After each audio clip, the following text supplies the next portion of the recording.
And hey, everybody. So, my name is Sarah Villalva, and welcome back to the Healing Journey Home. I'm very excited to speak with my guest today. I, by chance, met him through Instagram. We both work along the same lines as far as our careers, and we just got to talking because we were both commenting on each other's posts. And after having conversation, I thought, you know what, I would love for Peter to be a guest on this podcast. So, I would just like to give a brief intro to Peter. So this is Peter Cologne, and he is a freelance writer and mindset coach. He runs an Instagram page and a YouTube channel where he talks about the challenges that people face in life. And he likes to use his own experiences and the expertise of other coaches, actually, in order to help people overcome whatever obstacles they may be facing. So, Peter, I would love for you to just start off by just sharing your personal grief journey. Sure. And that way people can get a sense of who you are. Sounds good. Well, first of all, hello, and thank you for having me. I'm really happy to do this with you. You're welcome.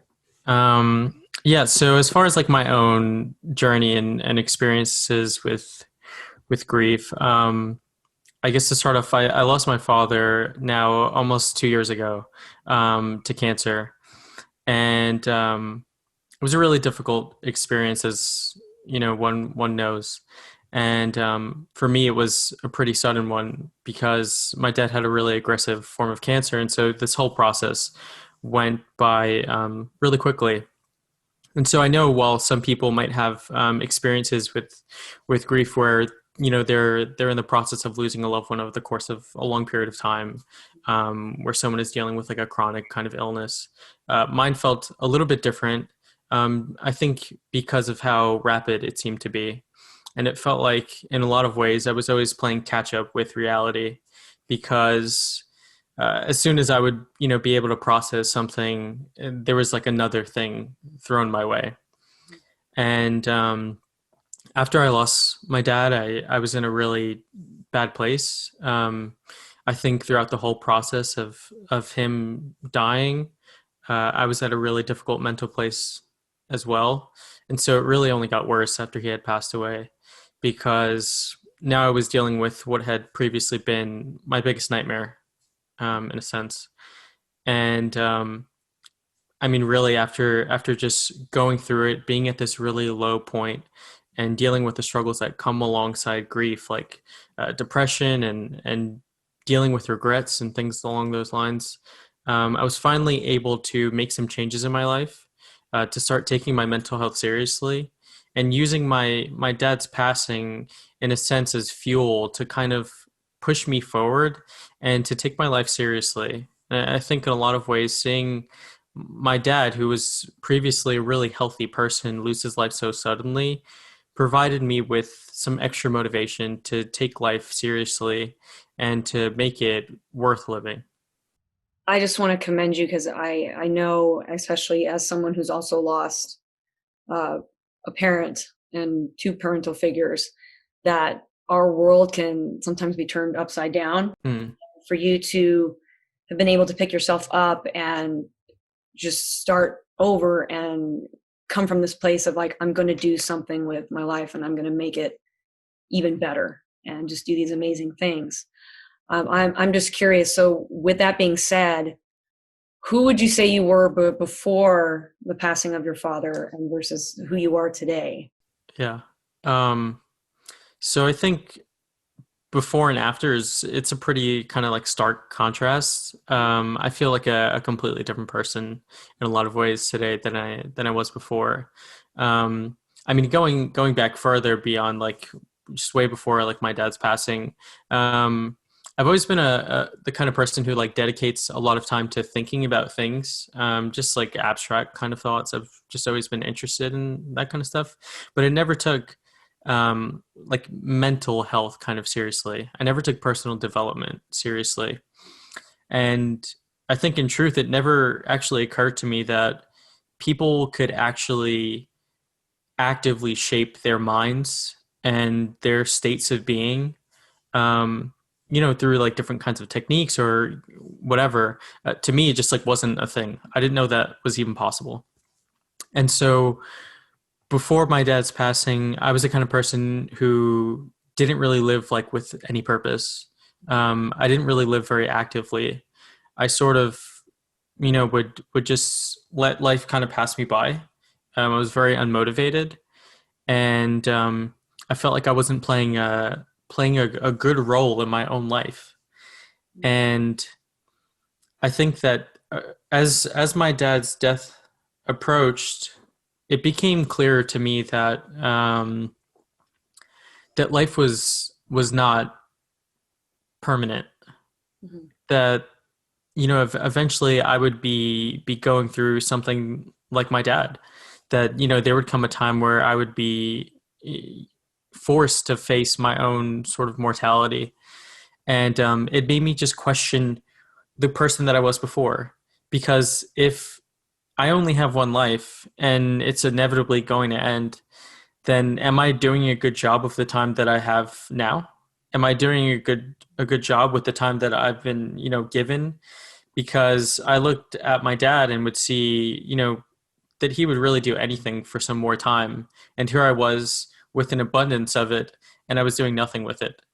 And I think that really helps you put things into perspective. And so the person I was before in summation was the kind of person who takes life for granted, the kind of person who lets life just pass them by and does nothing to better themselves, better their lives, or even solve any of their problems. Wow, and I love that you had an awareness. You had an awareness that time you were coming from this place of I'm just taking everything for granted, and Hmm. now you're like time is an abundance, and I'm going to make the most of my time because one day I'm going to be in the same position as Right. my father. So what can I do with this gift of time? And it's Hmm. really a gift, and that's beautiful that you had that awareness that even amidst the middle of this process that you were going through, that this awareness came to you and it Hmm. gifted you in knowing that, hey, Peter, we have all this time. What are we going to do with it? Right. Let's make something of this life. Right. Right. And that's really, really beautiful. And I'm just curious, when you when you came to this understanding and know and realizing your dad's passing and even your own mortality, sometimes we struggle with confronting this acceptance, this idea of Oh, absolutely. what's happening, and we have these expectations versus the reality of what's actually occurring. Hmm. So I'm just curious, how did you confront some of those tougher emotions? Like, how did you come to accept like this, the acceptance in itself? Yeah. So I think I had mentioned before that in a lot of ways I was playing catch up the whole time that my dad was just going through this like dying process ultimately. Um, because I think in a lot of ways I was in denial, and I think that that's something that anybody who goes through these kinds of things can relate to. Um, because nobody wants to accept that kind of reality. I mean, really, it's you're accepting a truth that you would do anything to make not be a truth.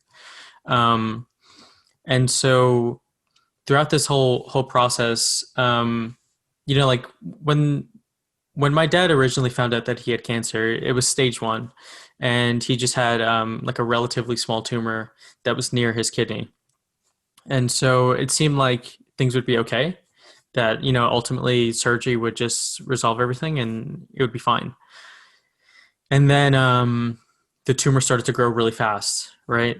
And so now I was confronted with the fact that, okay, maybe the surgery isn't going to solve everything, but I still held out a lot of hope.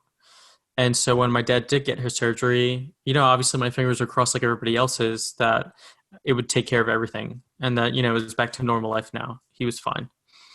But that wasn't the case. And they weren't able to remove all of the tumor and it continued to spread. And it was only a matter of time before it metastasized and spread everywhere. And then, like the next thing I knew, my dad was having pain in the back of his like neck, sort of like at the base of his skull. And my dad had had back problems when he was younger, and so I thought, hey, maybe it's that. The last thing on my mind was that there was a tumor there, but there was. And by that point, we found out that, the cancer had spread basically everywhere. Um, and still I held out hope, right? Because it was so small and there was, treatments that they could do. There was radiation and, there was chemotherapy. And so I thought, okay, the situation has gotten worse, but it's not hopeless, right? There's still things that can be done. And so I was still very hopeful that, my dad would pull through because he was still strong and still doing good. And then basically it just got worse. Um, all the tumors came back with like a sick kind of vengeance and had grown to just like unbelievable sizes, like extremely fast. And then it became a matter of accepting the fact that, okay, my dad isn't actually going to get better. And so it felt like one by one, all of these expectations that I had were just being like slashed away until eventually I had nothing left, and my hope for an extra year became hoping for an extra 3 months, and hoping for an extra 3 months became me just hoping that my dad would make it to my birthday, and then ultimately that got slashed too when he died a week before it. And so when you talk about expectations versus reality, um, I think that this is something that I struggled with a lot. I think it's something that a lot of people struggle with actively because sometimes the reality that you find yourself in is one that you would do anything to like get out of. And I think that that was my case because I would have done anything to change the kind of world that I was living in at that point. And I had no choice ultimately but to accept it because I couldn't change anything. These things were outside of my control. Wow. Well, first of all, just thank you for going more in depth and sharing more of the journey that your dad went through with his cancer, and even with everything that you were feeling and all the thoughts and emotions that were going on at that time. So I know that that can bring up a lot of things, and I just want to say I appreciate you just going Sure. more in depth with that and just sharing that with everybody, because I know there are people out there that sometimes feel afraid that if I talk about it, then it's just going to continue Right. to to stay there, and I would just rather not even talk about it or pretend it didn't happen. Hmm. But I feel that when we are at a point, and there is something to be said, just depending on where we are in our grief journeys, there is something to be said that we have to be ready to be at a point where we can talk about it like this, Yeah. of course. Yeah. But I'm glad that you are at a point in your life where you can share your story, you can Hmm. share this with others, because I know there are other people out there that will be able to relate, and there will be hope there. There will be this sense of, Absolutely. so I just want to say thank you, and I appreciate you just sharing that and going more Hmm. in depth. No, no problem. Um, I'm also curious with knowing that this was something that this is my reality. I'm accepting this. And now knowing where you're at now in your life, you mentioned to me that you're a freelance writer. Sure. Yeah. What do you feel that writing is a way for you to like kind of stay connected with your dad, or is that something that do you share something with your dad that still allows you to honor him in a way, or that helps you stay connected with him? Like, what are some passions that you have, or things Oh, okay. you do that kind of keep you connected Yeah. with him? Yeah. So for really quickly, I just want to go back for just a second to like the expectations versus reality thing. Um,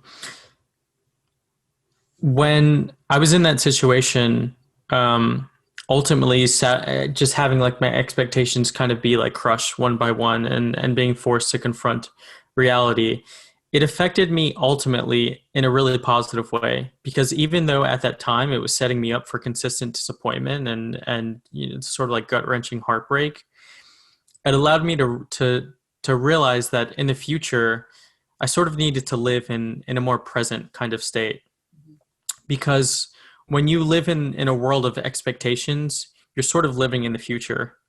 And in a lot of ways, you're setting yourself up for failure because the future is unpredictable. And ultimately, the only way that you can, to the best of your ability, shape the future is by living very actively in the present, because it's present decisions that determine your future life. And so, even though my dad's sickness was something that was outside of my control, how I sort of reacted to that and handled that was within my control. And going forward, I was able to learn something from that so that now, in the active sort of moment, I'm living here in the present. So that even though I have one eye on the future and I still have some sort of hope, that hope exists within the present. And I don't place any unrealistic expectations on myself because I know that I'm setting myself up for failure. Um, but now to go to, I don't know if you want to talk more about that, but to go to the connection with my dad, Yeah, I'll be actually, happy to do that. But no, like you touched on some great stuff there. I think there were tons of little golden nuggets of wisdom in there, but especially with what's going on currently, in 2020, since 2020 mm-hmm, started, mm-hmm, I feel like so many people out there, there's an uncertainty. It's like, what is the future? yeah, What does my yeah, no, future look definitely, like? But a lot of us, we still tend to live in that future. And I love that when you mention, like, when you're living so much in the future, you have all these expectations, and that can set you up for all these failures. Now, that's mm-hmm, not to say that there shouldn't be some type of goals or expectations, as far as like, yeah, hey, absolutely, 5 years or in a year, I would like to be here, A, B, and C. mm-hmm, But like you said, a lot of times when we're constantly living in the future and we're not staying aware in this present moment, we're robbing ourselves of these amazing things that are currently happening. yeah, yeah, definitely. And so I'm thank you for sharing that. That's Oh, that's no problem. that's beautiful. I feel like that could be like a 3-hour conversation just on that alone. but I love that. Well, I mean, I get in a way though, knowing that you're still keeping one eye on the future, but also staying in the present. How has that helped you with your writing as a freelance writer? And has that brought up any other type of activities and such that do help you stay connected with your dad? Yeah, so I think one thing is that okay, so when I'm trying to, I do try to stay connected with my dad. I wear a bracelet every day of my life. That we did a walk for my dad a year after he passed away, and I had gotten these bracelets made. I wear it every day, and I actively try to stay connected with him. And I think that in a way that's connected to what I was saying, because when I'm connecting with him, I'm doing it in a present kind of way, because I'm trying to like sort of like experience him in any way that I can in the present kind of moment. And I think it's helped me in a lot of ways because, yeah, like there are things that I do that help just bring me sort of close to him. And it's sort of general, but one of those things is just like working hard, because my dad was a really hard worker. He was a kind of man who just he took everything like on himself. Mhm. He was the kind of person who didn't want like anybody else to worry, like no matter what. And I think that I've taken some of that from him. Um, and in a way, he did that to a fault, and so I've tried to learn from his mistakes as best I can. But also, just doing that helps me feel connected with him, because in a way, I feel like I'm embodying something that he stood for. Because he wanted to do everything he could for the people around him. He wanted to do everything he could to try to leave behind something for the people he cared about. And that's actually something that gives me a lot of purpose in life. Because ultimately, I try to think about the fact that, when I'm gone, the only thing that exists of me is what I leave behind. And so I have a sort of obligation, a duty to leave behind the right kind of things.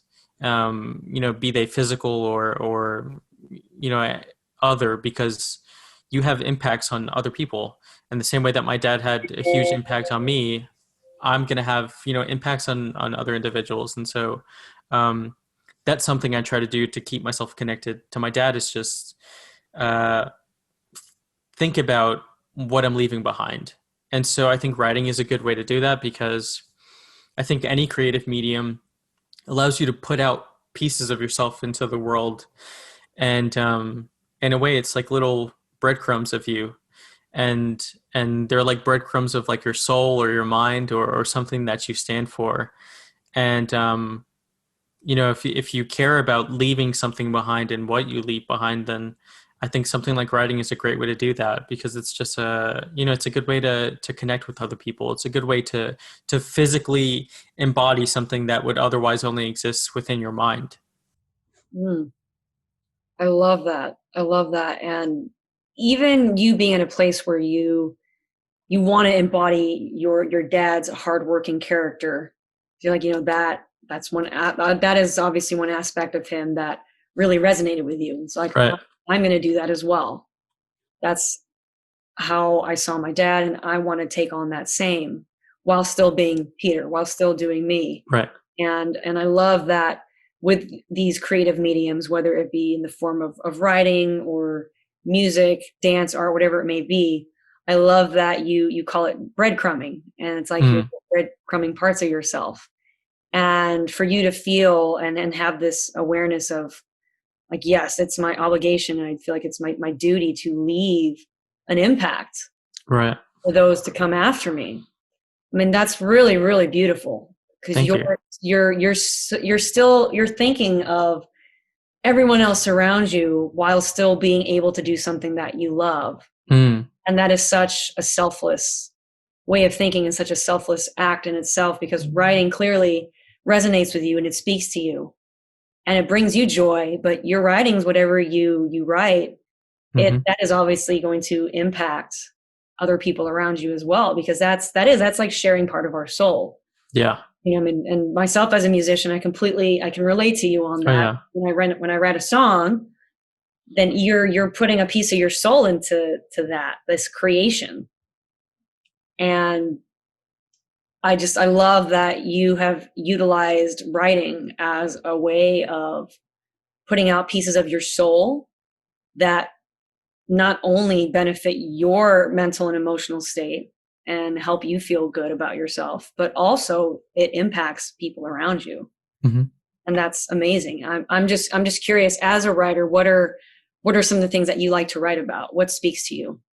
Yeah. So I think like before I was writing a lot of fiction, Mhm. and like really sort of like contemporary stuff. I think like most writers, you sort of write about like your own self, Mhm. in a way, and every character just happens to like embody some aspect of you. And Right. so a lot of my characters were like very solitary.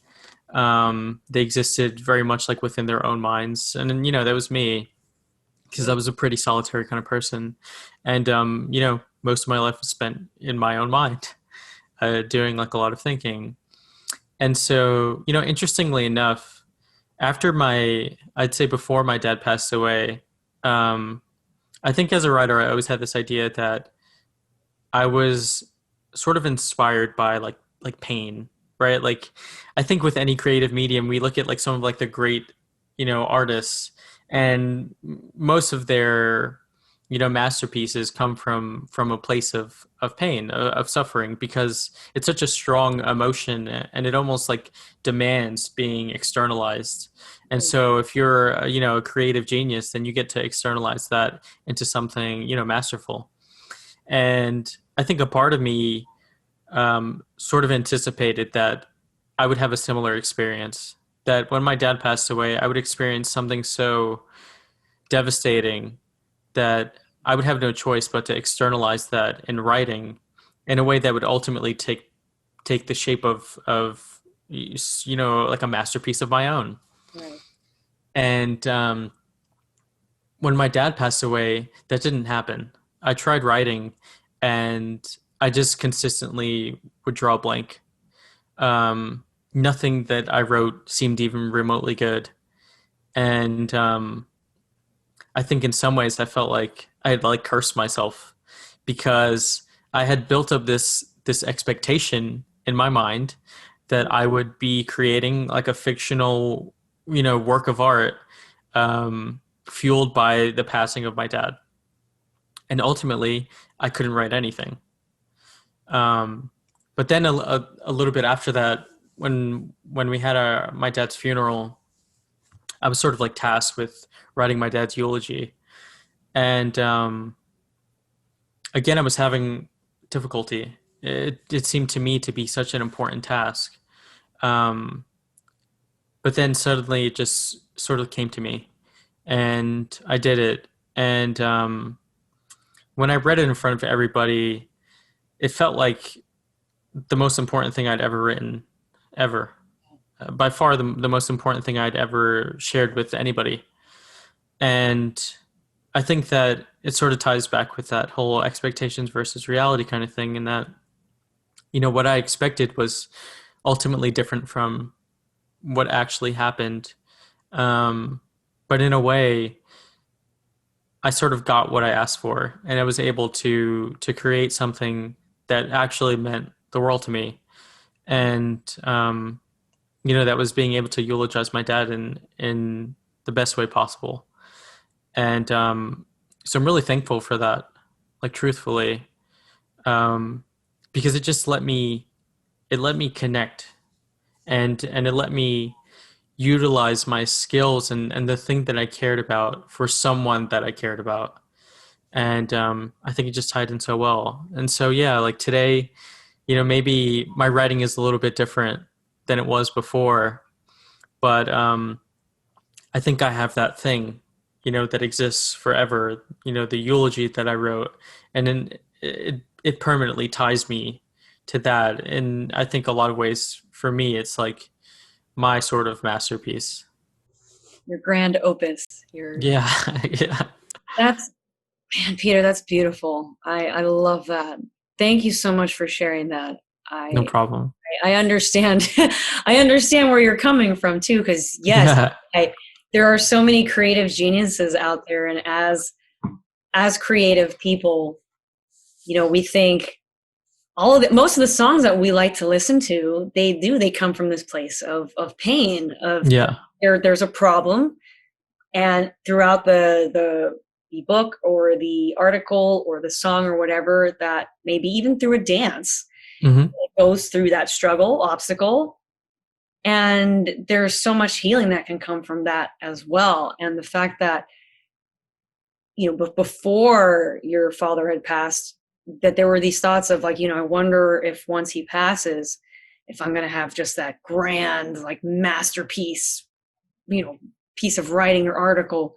But when it happened, like you said, you're like, it wasn't happening. hmm, Nothing was happening. And then it wasn't until the eulogy where it just poured out of you. And I wonder if that's because there was no pressure. There was no sense of like, this has to be this amazing thing. You were just speaking from your heart. And right, and I don't think you weren't putting any expectations on it. hmm, Whereas I think it's fair to say, as we come full circle, talking about expectations and reality, expecting like, okay, I'm going to have this masterpiece, this grand opus from this event that is life changing. hmm, And then it's almost like when we're expecting that to come, it doesn't. It's like, yeah, okay, well, what happens now? And then the last thing you ever expected or anticipated happening is come time for the eulogy, and it just pours out of you. yeah, yeah, There because there were no expectations. There was nothing there that was forcing you to be in this place of, this is that moment. You need to write this grand piece. It was just coming from here, from yeah, the soul. exactly. And Um, I want to say that, like, when you experience these kind of things that are so heavy, so impactful, that I think they tend to affect you in ways that you don't expect. And I think they most definitely tend to have outcomes that you could never anticipate. And so maybe my dad's passing didn't trigger this masterpiece mhm, in me, but it did trigger something that was unexpected. And what it did was it triggered this sort of internal growth within myself, because the work that I couldn't do externally, I started to do internally. And after my dad passed away, um, I really sort of came in on myself. Like I was just in my head. But I wasn't, I guess, like we had talked about previously, like I wasn't like home, right? I wasn't myself. So I was in my head, but it's like I was wandering around, like sort of in the darkness, like immediately following my dad's passing, and even well before he passed away, because I had been grieving for a long time. And while I was there, I just kept sinking like lower and lower and lower, and different aspects of my life were just sort of crumbling around me. My dad was a big foundation, not just for me, but for my family. And I think him passing away, it sort of wounded the whole kind of structure. Mhm. And so I did like the only thing I could, and I just like escaped inside myself. And maybe it wasn't something that I had done in a long time, and I hadn't spent some time trying to like discover myself in years. And so while I was there sinking lower and lower, and my depression was getting really bad, and my stress levels were like insane. I like lost the ability to like sleep. I could not sleep whatsoever. I was getting like sleep paralysis, and it was just a nightmare. It was like truly a nightmare. And then I think ultimately, as I was sinking, eventually I like just reached the bottom. I it's like my feet finally felt solid ground, and it was there at like the lowest kind of point, where I could go no lower. And there's a quote that I like. Um, it's from a show, but it's when we reach our lowest point, we're open to the greatest change. And for me, in that moment, following my dad's passing, I truly reached my lowest point. I was the lowest I had ever been in life. Um, but with that also came opportunity, because there was no way that I could go except up. And I was able to find a new way to forge a new path forward, because everything that I thought my life would be had now changed. I had completely switched realities, and so my future was truly now unexpected. Um, and even though that was scary and terrifying, and it made me really sad that my dad wouldn't be around for so many things that I wanted him to be around for, it also allowed me to recognize the fact that I had a chance, like a chance to shape my future, a chance to sort of decide my own kind of destiny. And I think that ultimately my dad's passing accomplished something that nothing else could have, because I know how I was, and I was the person who was like so stuck and so incapable of changing. And my dad in his passing was able to give me what seems to be the greatest gift ever, because it's allowed me to completely change my life and change who I am as a person. And even more than that, to use my experience to help other people do the same. To take these horrible moments and use them as a sort of catalyst for change, good change, positive change, so that ultimately out of the darkness they can arrive at a better place. Peter, that's beautiful. Thank you for sharing that quote. And there's still this awareness within you too, that even when you were going through that lowest point, and like you said, when you would touch the ground and you were at the lowest, you're like, I have to figure this out. I have to find a way. For you to still even have this awareness through that, I mean, that's amazing. And knowing that you were battling depression and you had this stress and you weren't sleeping well, and you were still able to have this awareness of, there's no other way but up. There's no other way but up. Thank you for sharing that beautiful quote. And could you share that quote again, because it was beautiful. Yeah, it's when we reach our lowest point, we're open to the greatest change. You truly became open to this change, and like what you Mm, mentioned, that your dad, even through his passing, he was still gifting you. He was still gifting, yeah.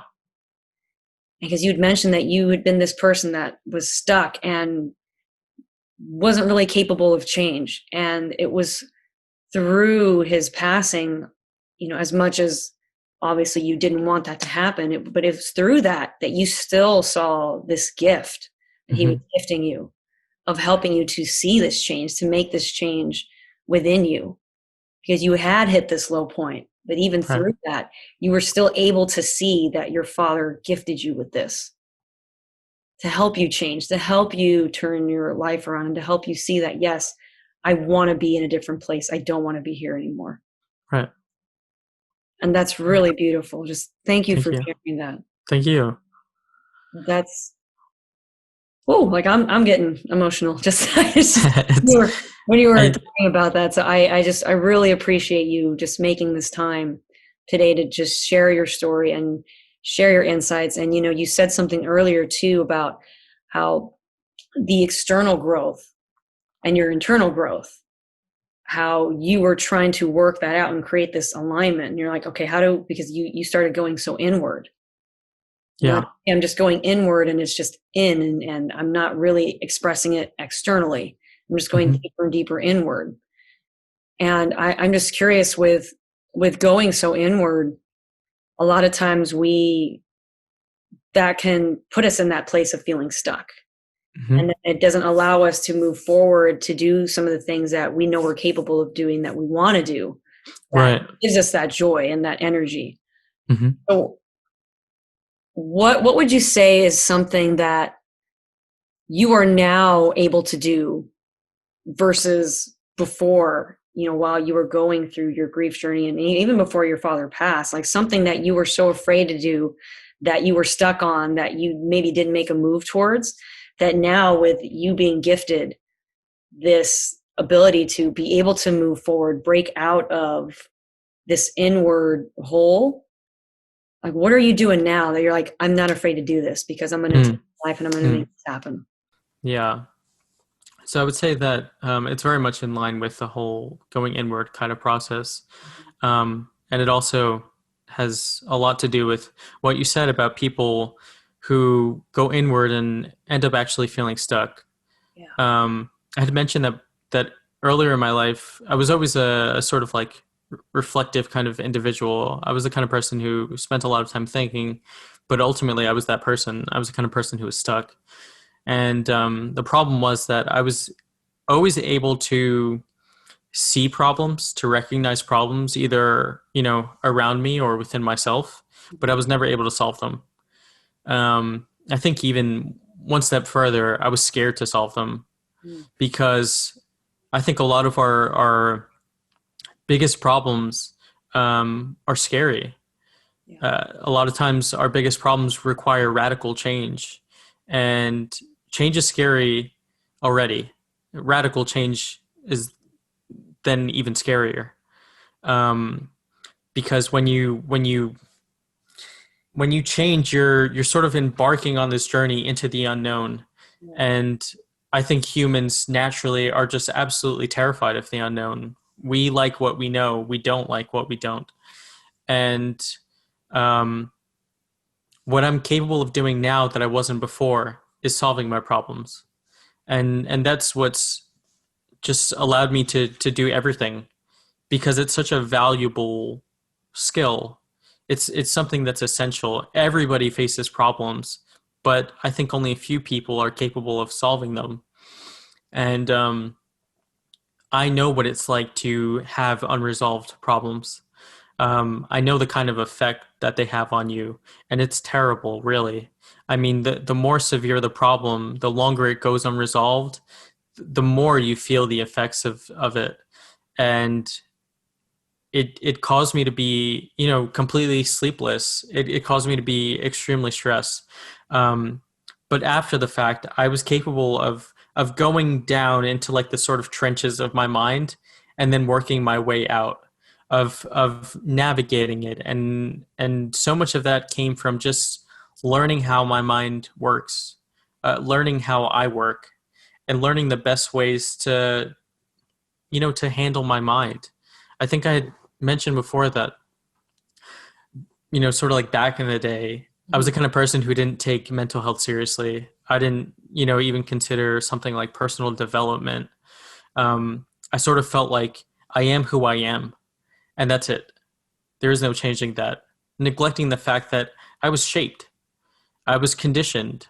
My brain was forged by the experiences of my past. And if my brain can be forged and shaped by past experiences, then it can be reshaped by future ones. Mhm. And so now I've taken on this.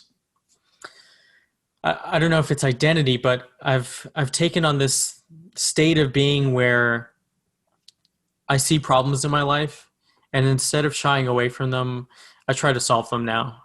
I look at myself and I go inward first so that after I do the hard work, the work of changing yourself, of altering your mind, of shifting your perspective and perceptions, then you can go outward. Then you can start externalizing, because ultimately, what all of us are doing is just experiencing the same reality.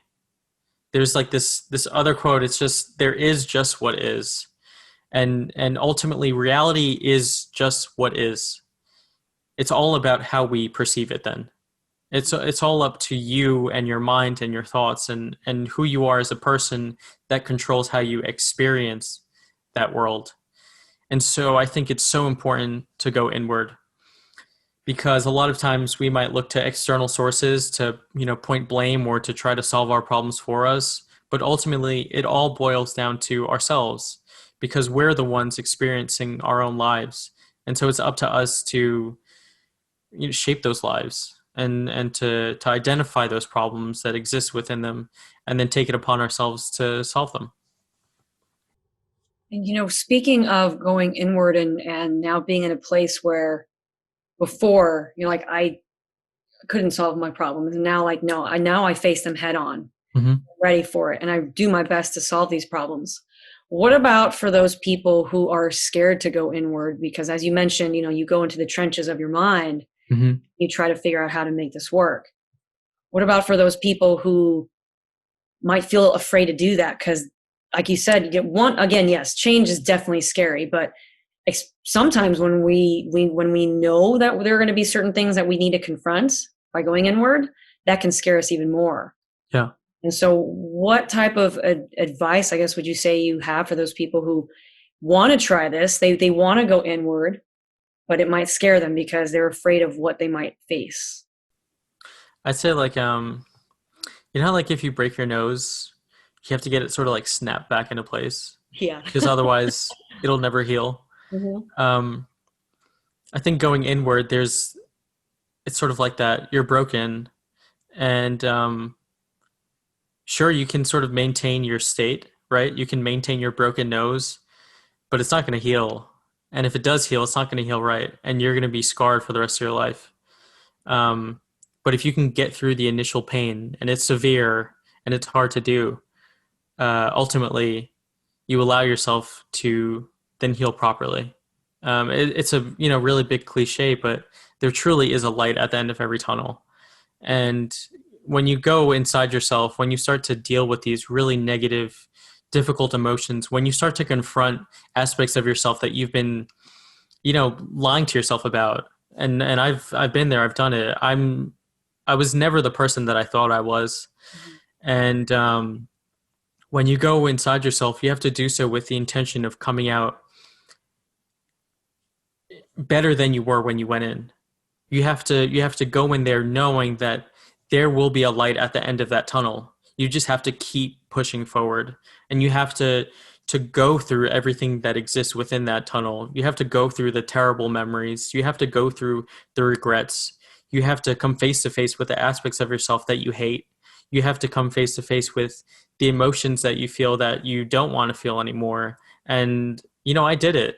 I was a person who maybe was a little selfish. I was never a good decision maker. I did a lot of things that I regretted. I didn't spend enough time with my dad. um, I had a lot to come face to face with, and it was all down there. When you go inside your mind, you have to do so knowing that you're going to be faced with all of this stuff. But you know what? When you go in there and you're ready to take on that fight, then you're capable of moving past it.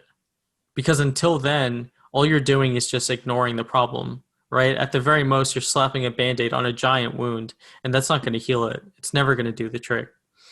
And I think a lot of people are scared of going inward because they're afraid of facing things that they've been suppressing for a long time.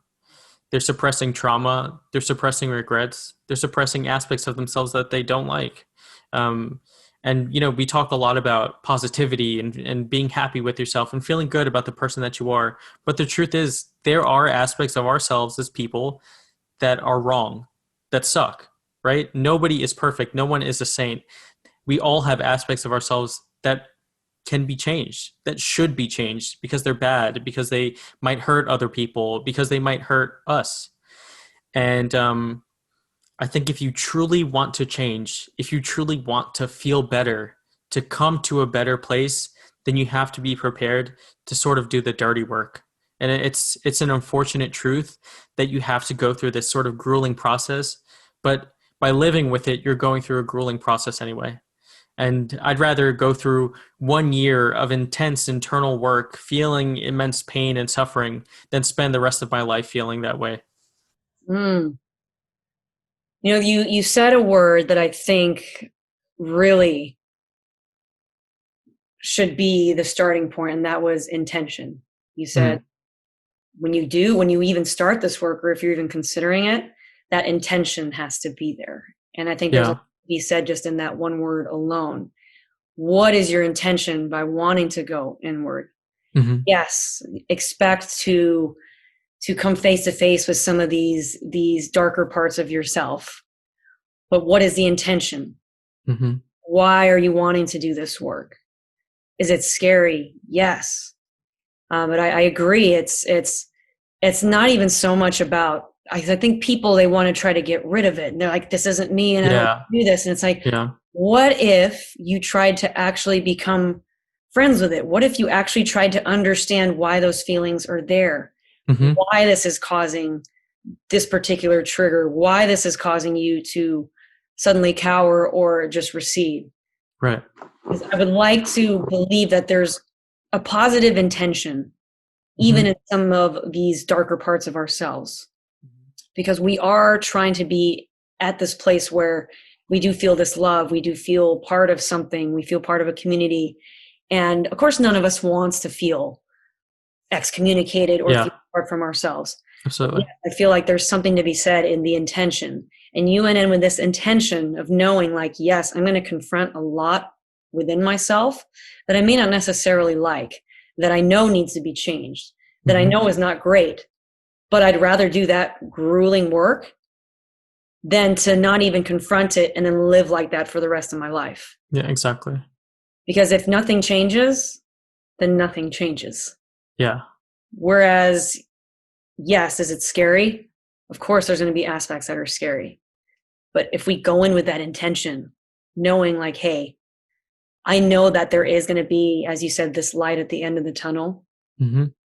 that is going to be so much brighter than where I am now. Because again, if I don't do anything different with where I am now,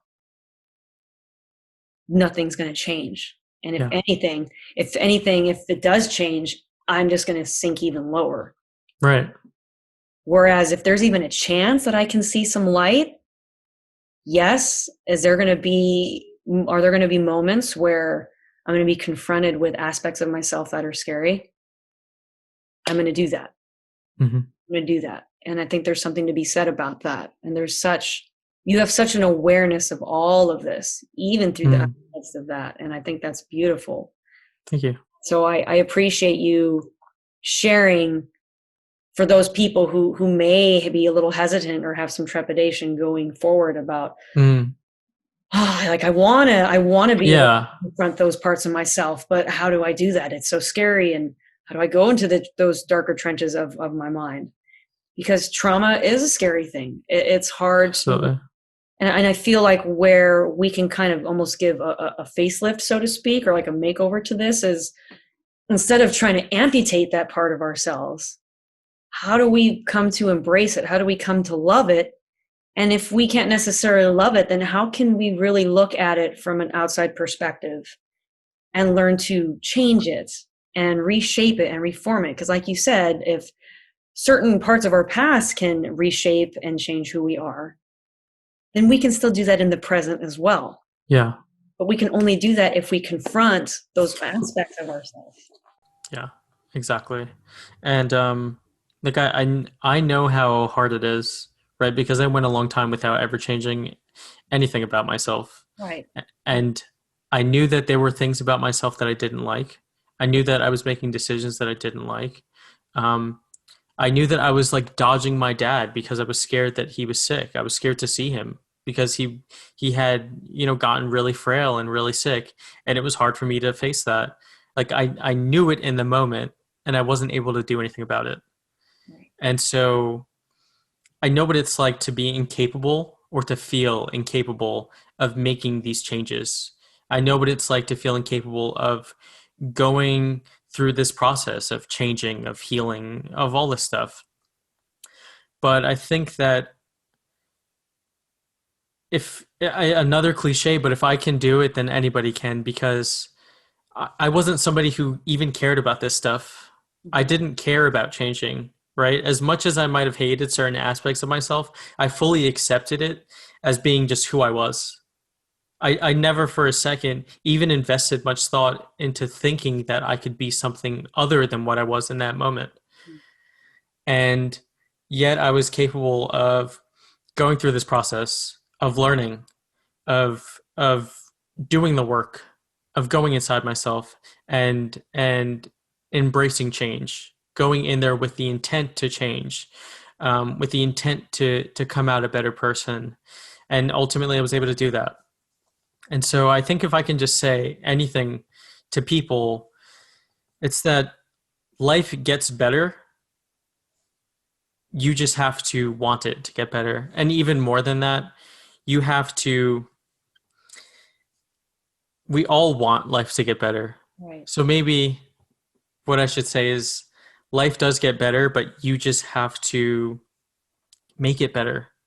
Because I think ultimately, um, life is sort of in our own hands. And when I talk about my dad passing away, it triggered something in me, and that was taking my life into my own hands and living actively. Because before that, I was a very passive kind of liver. And what I want from other people and what I try to help other people do is to just solve these problems, to overcome these little obstacles that are keeping them from doing that, because I know how hard it is to overcome them. And I know what it's like to do it without any help. Um, but so many people have lived lives before us, and they've all left behind knowledge for us to learn from. And if you care about getting better, if you really, really want to get better, and you're ready to do what it takes to come to a better place, then it's going to happen. Just be patient with yourself, put in the work, and eventually you're going to get there. Truthfully, you will. And that's beautiful. And I think for those who may feel like they might need a little assistance, I also just want to say there's nothing wrong with trying to reach out to someone, whether it's Yeah, a family absolutely. member or a friend or a colleague, anyone, even if it's a complete stranger, because sometimes we tend to be able to express more to people Yeah. who may not know. That way there's no Hmm. bias, there's no subjectivity, so to speak. Yeah. And, I also just want to put that out there as well for those who are listening, who truly want to do that work, but they're just not sure where to even start. That there is Hmm. nothing wrong with asking and reaching out, and that you're not a burden for reaching out, that it doesn't make you crazy for wanting to reach out, that you're Yeah. not a weirdo, and that there's nothing wrong with you for wanting to reach out and ask for help, because Yeah. at the end of the day, we're all human, and Hmm. we're all meant to be connected. We're all meant to look to one another for help and assistance, because there are times when things of this nature, as heavy as this can be, we're going to need help. Yeah. Not everyone can just do this on their own, and there are those Hmm. of us that need that help, and that's okay. That doesn't make us any less or any better than. Yeah. That just makes us human, Hmm. because that's all we are at the end of the day. Exactly. So I wanted to put that out there as well. And I know we're going to be wrapping up here soon, but I just would love to ask you just a couple more questions. Yeah, go for it. And I'd like to ask this of everybody.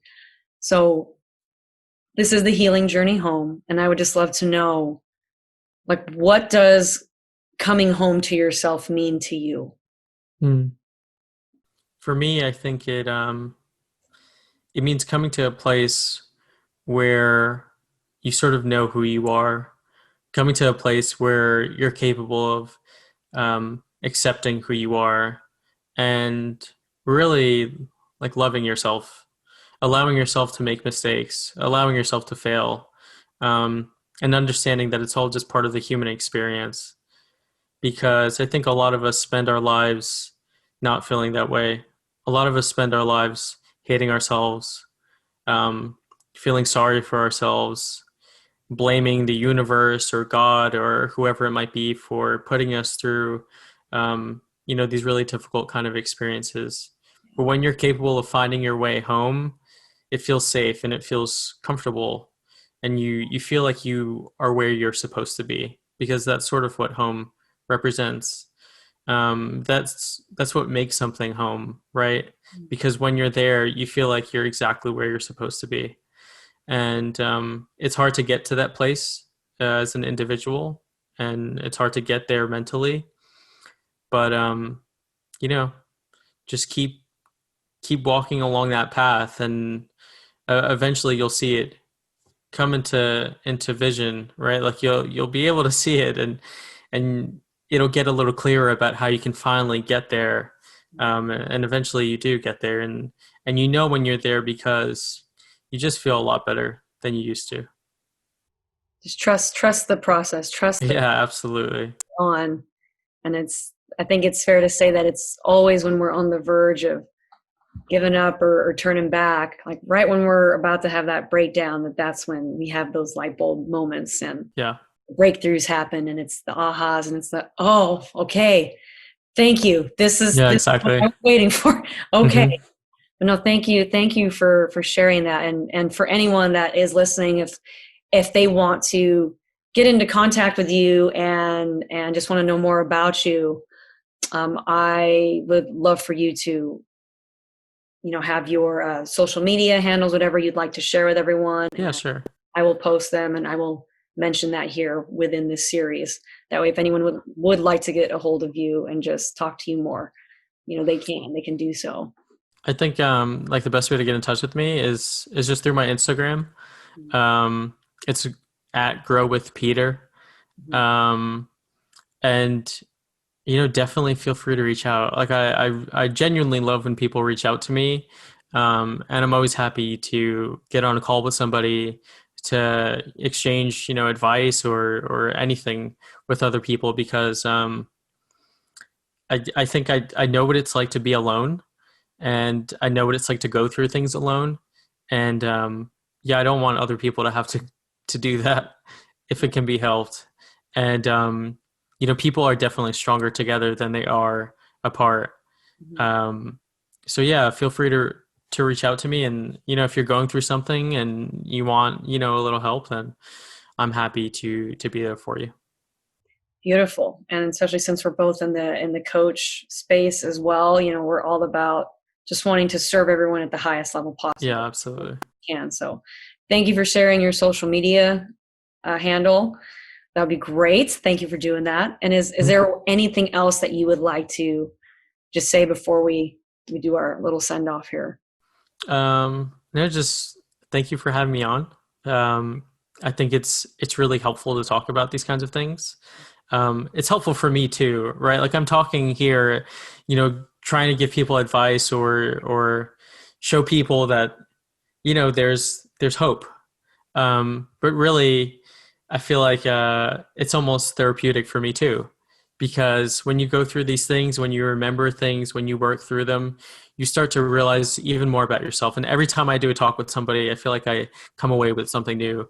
Um, so thank you just for asking great questions, and for having me on, and for really doing this podcast, because I think it's really important, because a lot of people I think are lost in life, and you're trying to help them get back to a place where you know they'll feel at home.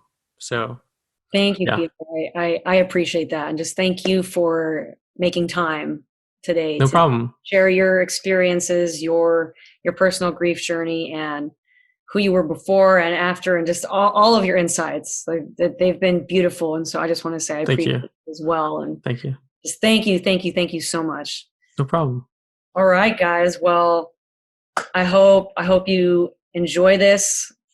And I'm glad that we can be here to really shed some light on this particular topic, because it can Hmm. be heavy, but this is one thing that, as Peter mentioned, it's not talked about enough. And I just think there is so much healing and there's a therapeutic aspect to it that is beautiful. So Yeah, thank you again, Peter. Appreciate you. no problem. All right, everybody. Once again, I'm Sarah Villalva, and this is the Healing Journey Home.